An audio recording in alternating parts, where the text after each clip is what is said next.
اے مومنو، جب خدا کا رسول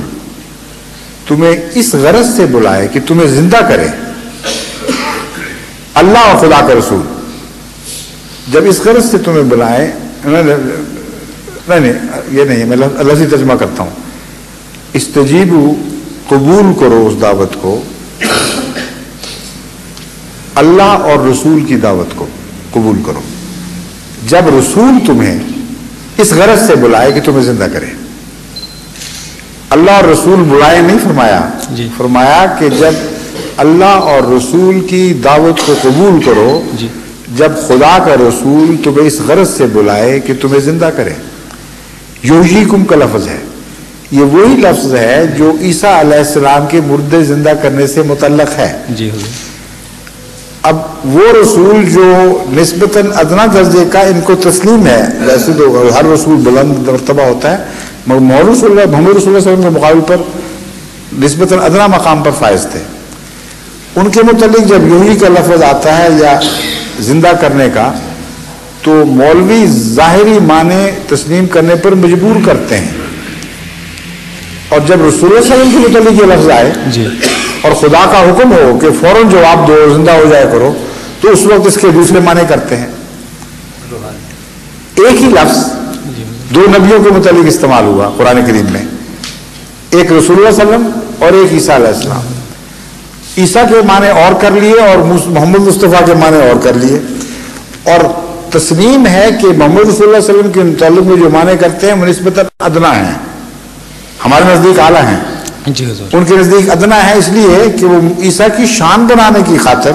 آپ سے لڑتے ہیں کہ اس کے معنی روحانی کرو گے تو اس کی شان گھٹے گی، جسمانی معنی کرو تاکہ اس کی شان ظاہر ہو۔ تو ان کا دل گواہی دیتا ہے کہ ظاہری معنی کرنا زیادہ شاندار ہیں، تبھی آپ کے اوپر الزام دیتے ہیں کہ تم عیسیٰ کی تخفیف کرتے ہو اور ظاہری مردے زندہ کرنا تسلیم نہیں کرتے۔ تو دل ان کا گواہی دیتا ہے کہ وہ معنی زیادہ شاندار ہیں، اور رسول اللہ صلی اللہ علیہ وسلم کی دفعہ شاندار معنی نہیں کرتے بلکہ گھٹیا معنی جو ان کو یہ گھٹیا سمجھتے ہیں کر دیتے ہیں۔ ہمارے نزدیک روحانی معنی ہی شاندار ہیں اور جسمانی معنی کی کوئی حیثیت ہی نہیں ہے۔ ایک نبی جسمانی مردے زندہ کرے کیا فرق پڑے گا، روحانی طور پر زندہ کرے تو اس لیے فرق پڑے گا کہ آئندہ ساری زندگی کا روحانی زندگی سے تعلق ہے، جسمانی زندگی کا تو یہاں کے چند روز سے تعلق ہے۔ تو ہم یہ کہتے ہیں کہ رسول اکرم صلی اللہ علیہ وسلم کے حق میں جو معنی کرتے ہو، اول وہی افضل معنی ہیں، دوم انہی معنوں کا اطلاق باقی انبیاء پر بھی کرو، یہ ہمارا مسلک ہے۔ لیکن وہاں یہ جیسا کہ میں نے بیان کیا، جس کو اچھے سمجھتے ہیں وہ عیسیٰ کے لیے، جس کو ادنا معنی سمجھتے ہیں وہ رسول اللہ صلی اللہ علیہ وسلم کے لیے کر دیے۔ تو قرآن ہمارے حق میں گواہ ہے۔ نزول کے متعلق بھی یہی ایگزیکٹلی ان کا بیان ہی یہی موقف ہے۔ قرآن کریم میں کسی نبی کے نزول کا ذکر نہیں سوائے محمد رسول اللہ صلی اللہ علیہ وسلم کے، اور حدیث میں عیسیٰ کے نزول کے سوا کسی اور نبی کے نزول کا ذکر نہیں۔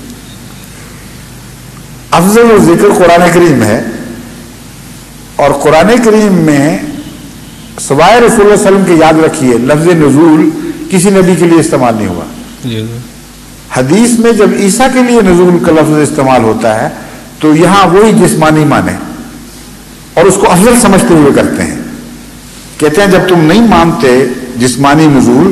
تو تم گویا کہ تخفیف کر رہے ہو، تم گستاخی کرتے ہو، تم سمجھتے ہو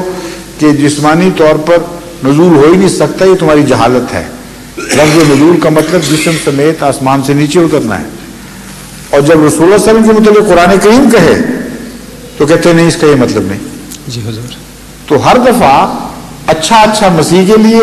جس کو یہ اچھا سمجھتے ہیں، ہمارے نزدیک برا ہی ہے وہ، اور برا رسول اللہ صلی اللہ علیہ وسلم کے لیے۔ یہ کس کے مرید بنے ہوئے ہیں، حضرت صلی اللہ علیہ وسلم کے یا عیسیٰ علیہ السلام کے؟ اسی لیے میں ان کو، جب میری سوال و جواب کی مجلسیں ہوا کرتی تھیں پاکستان میں، ان کو یہ کہا کرتا تھا کہ تمہارا یہ موقف تو مجھے حضرت حسان بن ثابت کا یہ شعر یاد کراتا ہے کہ کنت السواد لناظری فعمی علی الناظر